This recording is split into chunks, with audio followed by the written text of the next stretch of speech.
Hello friends, उमंग study point के online परिवार में आपका बहुत बहुत स्वागत है। उम्मीद करता हूँ आप सभी बढ़िया होंगे।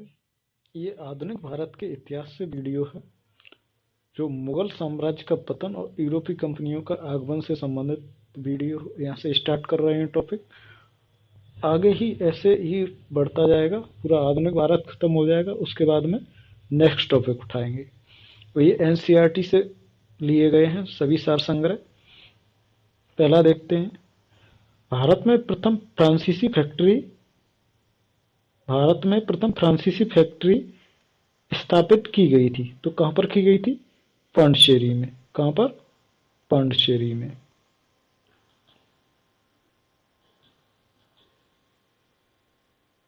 भारत आने वाला यात्री जो पुर्तगाल देश का नहीं था, वो था पुर्तगाल देश का कौन नहीं था? वो पीटर मुंडी। ये पुर्तगाल का नहीं था। ये कहां का था?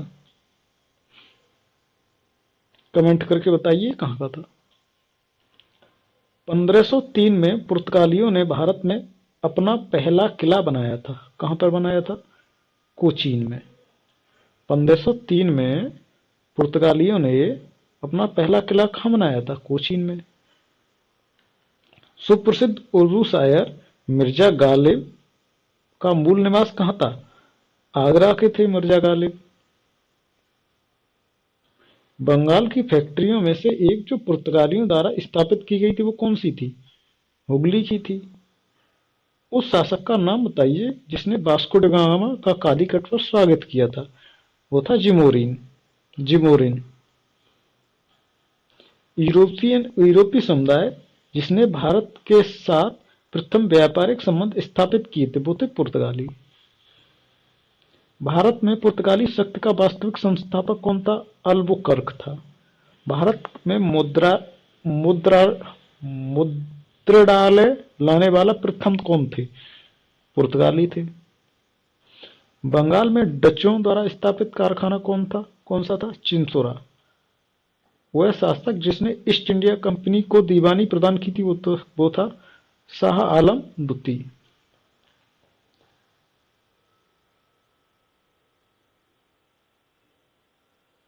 फ्रांसीसी ईस्ट इंडिया कंपनी की स्थापना किसके शासनकाल में हुई थी? तो लुई 14वें के शासनकाल में हुई थी। लंदन में ब्रिटिश इंडिया कंपनी के गठन के समय भारत का बादशाह कौन था? उस टाइम अकबर थे। ब्रिटिश कंपनियों में से किसे भारत के व्यापार करने का पहला अधिकार पत्र प्राप्त हुआ था? वो था लीवेंट कंपनी को।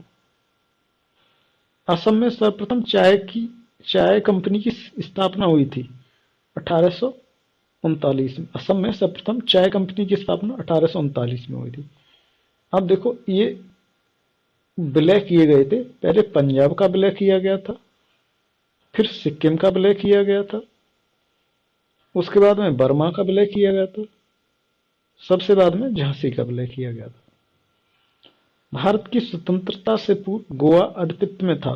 तो स्वतंत्रता से पूर्व गोवा पर किसका अधिकार था? पुर्तगालियों का अधिकार था। अब देखते हैं स्वायत्त राज्यों का उदय। अवध, मैसूर, पंजाब और बंगाल। अब देखो, राजा रणजीत सिंह ने अदालत ए आला की स्थापना कहां पर की थी? लाहौर में की थी।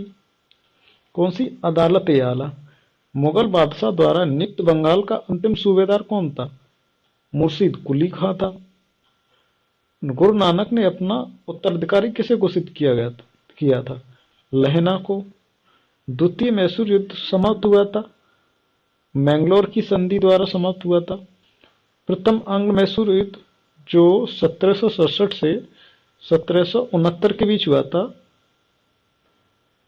कौन था? किसके मध्य हुआ था? हैदर अली के मध्य। टीपू सुल्तान ने ब्रिटिश सेना को 1780 में हराया था। कौन? पोलीलूर में।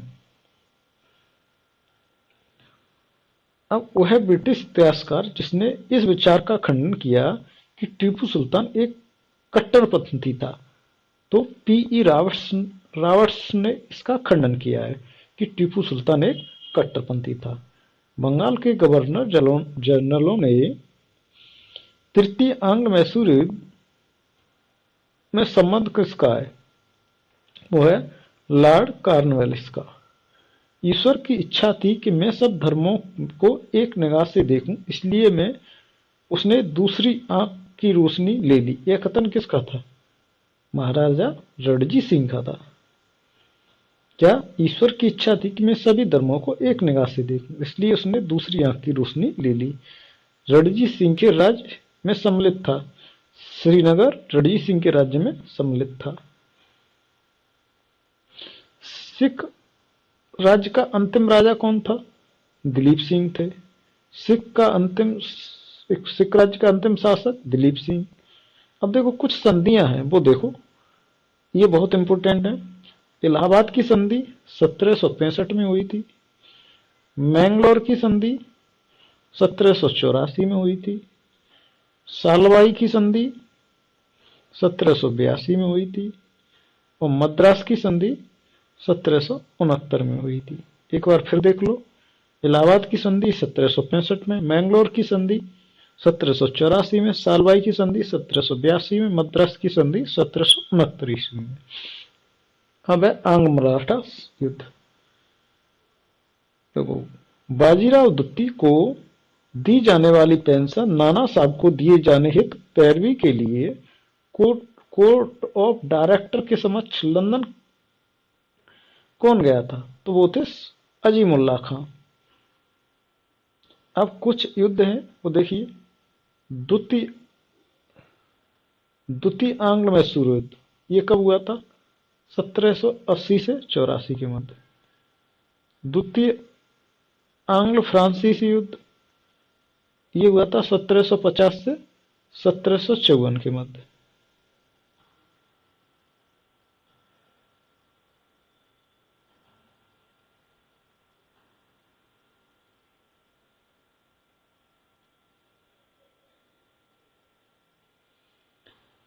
द्वितीय आंग्ल मराठा युद्ध, ये हुआ था 1803 से 1805 के मध्य।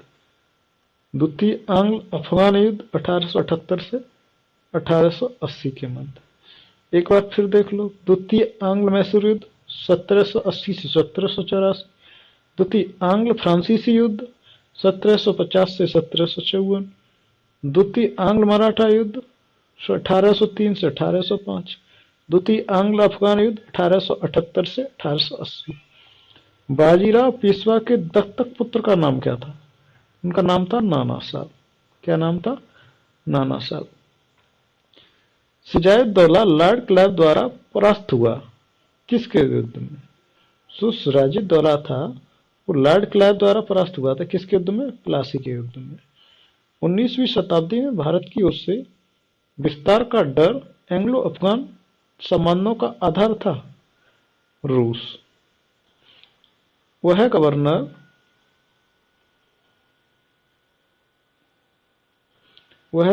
जनरल जिसके कार्यकाल में ईस्ट इंडिया कंपनी को शहंशाह शाह आलम द्वारा बंगाल, बिहार, उड़ीसा की दीवानी का अधिकार दिए गए थे। तो बंगाल, बिहार, उड़ीसा की दीवानी किसे मिली थी? लॉर्ड क्लाइव को दी थी। और किसने दी थी? शाह आलम ने। राजधानी मुर्शिदाबाद से मुंगेर किसने स्थापित की थी? मीर कासिम ने की थी। ईस्ट इंडिया कंपनी के बारे में टिप्पणी की कि कंपनी एक असंगत है, परंतु यह उस व्यवस्था का भाग है जहां सब कुछ ही असंगत है। तो ये क्या बोला था जीवी मैकाले ने। एक बार ये देख लो, ईस्ट इंडिया कंपनी के बारे में टिप्पणी की थी, कंपनी एक असंगत है परंतु यह उस व्यवस्था का भाग है जहां सब कुछ ही असंगत है। जीबी मैकाले ने। वह स्थान जहां पर प्लासी युद्ध के बाद मीर जाफर को बंगाल का नवाब की राजगद्दी दी गई थी, वो थी मुर्शिदाबाद। प्लासी के युद्ध के बाद मीर जाफर को बंगाल की गद्दी की राजगद्दी दी गई थी, वो मुर्शिदाबाद में।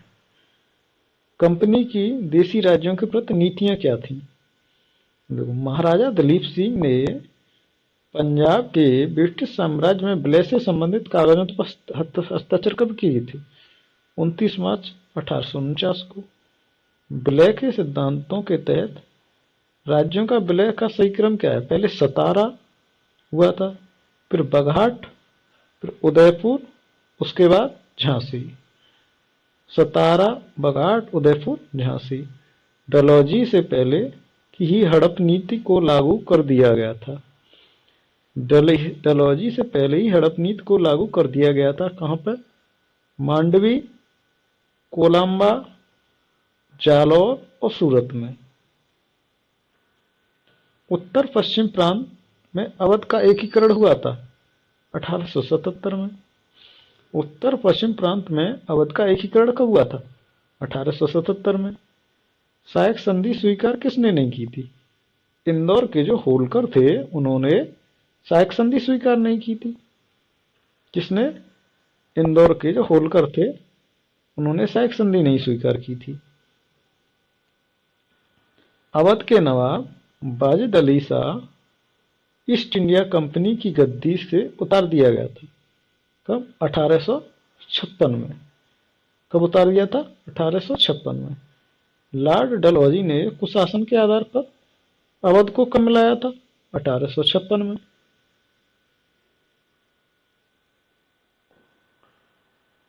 रिंग फेंस की नीति किस नाम से जुड़ी हुई थी? किसके नाम से जुड़ी है? तो वारेन हेस्टिंग्स के नाम से जुड़ी हुई है। क्या नाम था? रिंग फेंस की नीति।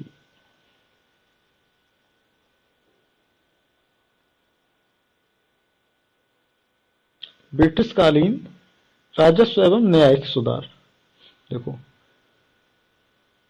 धर्मार्थ बंदोबस्त अधिनियम कब पारित हुआ था? ये था 1890 में। धर्मार्थ बंदोबस्ती अधिनियम। भारतीय सिविल सेवा के लिए एक अलग परीक्षा का प्रावधान किया गया था जो भारत में होनी थी। वो था भारत सरकार अधिनियम 1919 में। कुछ वो है अधिनियम है वो देखते हैं। कुछ कोड हैं वो देखते हैं। कोड ऑफ सिविल प्रोसीजर 1859 में आया था। इंडियन पीनल कोड ये 1860 में आया था। क्रिमिनल प्रोसीजर कोड 1862 में आया था और पुलिस एक्ट 1861 में आया था। अब एक बार फिर देख लेते हैं। ये code of civil procedure 1859, Indian penal code 1860, criminal procedure code 1862, police act 1861। 18वीं शताब्दी के उत्तरार्ध में प्राय कंपनी बहादुर की शानो शौकत का स्थानीय प्रतिनिधि कहा जाता था। किसे? दरोगा को, दारोगा को।